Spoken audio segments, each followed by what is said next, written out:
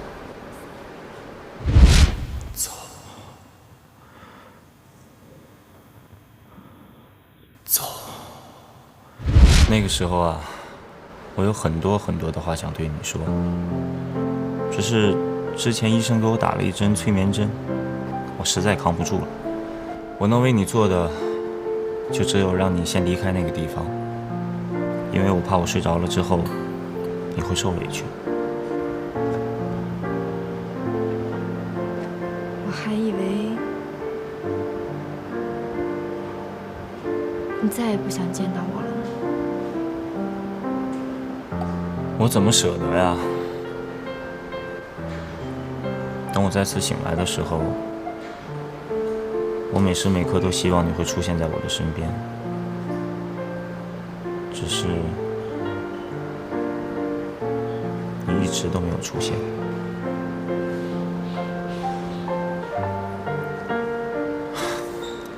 我后来给你打过一次电话，你关机，我想你应该是再也不想见到我了。其实，在你住院的第2天，我爸就病危了，从疗养院直接转到重症病房。宁宁，对不起，在你最需要我的时候，我没有陪在你身边。都过去了。都过去了。有些时候，光有爱是不够的。当时如果换作是我，遇到江天威那样条件好，对我又那么动情的人，我都会答应他的。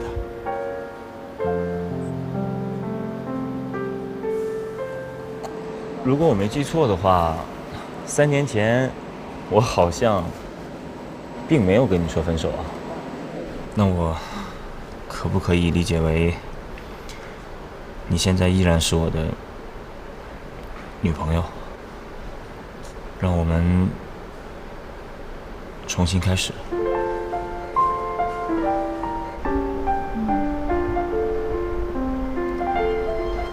我现在还不想谈感情的事儿，先把眼前的事儿先做好。可是这2件事情并不冲突啊。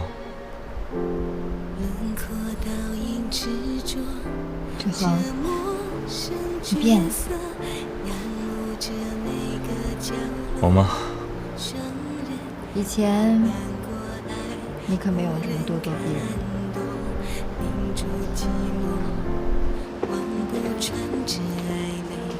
秦小姐，